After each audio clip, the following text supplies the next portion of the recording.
Chapter 14. Now Joab the son of Zeruiah perceived that the king's heart was toward Absalom. And Joab sent to Tekoa, and fetched thence a wise woman, and said unto her, I pray thee, feign thyself to be a mourner, and put on now mourning apparel, and anoint not thyself with oil, but be as a woman that had a long time mourned for the dead, and come to the king, and speak on this manner unto him. So Joab put the words in her mouth, and when the woman of Tekoa spake to the king, she fell on her face to the ground, and did obeisance, and said, Help, O king. And the king said unto her, What aileth thee? And she answered, I am indeed a widow woman, and mine husband is dead.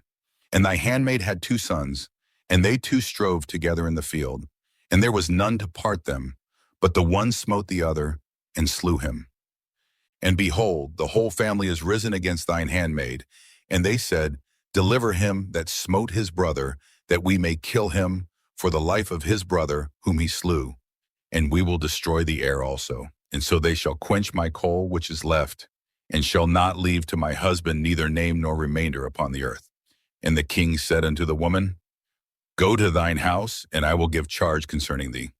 And the woman of Tekoa said unto the king, My lord, O king, the iniquity be on me, and on my father's house, and the king and his throne be guiltless.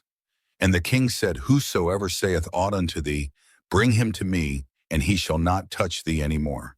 Then said she, I pray thee, let the king remember the Lord thy God, that thou wouldest not suffer the revengers of blood to destroy any more, lest they destroy my son. And he said, As the Lord liveth, there shall not one hair of thy son fall to the earth. Then the woman said, Let thine handmaid, I pray thee, speak one word unto my lord the king. And he said, Say on.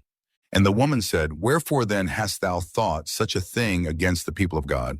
For the king doth speak this thing as one which is faulty, in that the king doth not fetch home again his banished. For we must needs die, and are as water spilt on the ground, which cannot be gathered up again. Neither doth God respect any person, yet doth he devise means that his banished be not expelled from him. Now therefore that I am come to speak of this thing unto my lord the king, it is because the people have made me afraid. And thy handmaid said, I will now speak unto the king. It may be that the king will perform the request of his handmaid. For the king will hear to deliver his handmaid out of the hand of the man that would destroy me and my son together out of the inheritance of God. Then thine handmaid said, The word of my lord the king shall now be comfortable. For as an angel of God, so is my lord the king to discern good and bad. Therefore the Lord thy God will be with thee.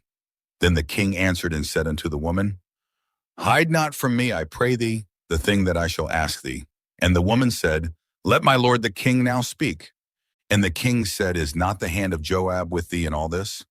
And the woman answered and said, As thy soul liveth, my lord the king, none can turn to the right hand or to the left from aught that my lord the king hath spoken. For thy servant Joab, he bade me, and he put all these words in the mouth of thine handmaid. To fetch about this form of speech hath thy servant Joab done this thing. And my lord is wise, according to the wisdom of an angel of God, to know all things that are in the earth. And the king said unto Joab, Behold now, I have done this thing. Go therefore, bring the young man Absalom again. And Joab fell to the ground on his face, and bowed himself, and thanked the king. And Joab said, Today thy servant knoweth that I have found grace in thy sight, my lord, O king, in that the king hath fulfilled the request of his servant.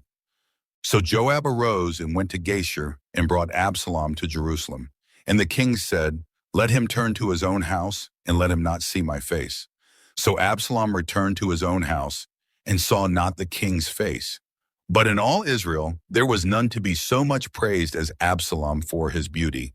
From the sole of his foot even to the crown of his head there was no blemish in him.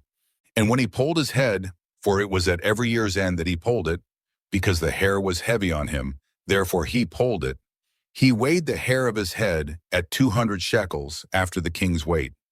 And unto Absalom there were born 3 sons, and 1 daughter whose name was Tamar. She was a woman of a fair countenance. So Absalom dwelt 2 full years in Jerusalem, and saw not the king's face. Therefore Absalom sent for Joab, to have sent him to the king, but he would not come to him. And when he sent again the second time, he would not come. Therefore he said unto his servants, See, Joab's field is near mine, and he hath barley there. Go and set it on fire. And Absalom's servants set the field on fire. Then Joab arose and came to Absalom unto his house, and said unto him, Wherefore have thy servants set my field on fire? And Absalom answered Joab, Behold, I sent unto thee, saying, Come hither, that I may send thee to the king to say, Wherefore am I come from Geshur? It had been good for me to have been there still. Now therefore let me see the king's face, and if there be any iniquity in me, let him kill me. So Joab came to the king and told him, and when he had called for Absalom, he came to the king and bowed himself on his face to the ground before the king. And the king kissed Absalom.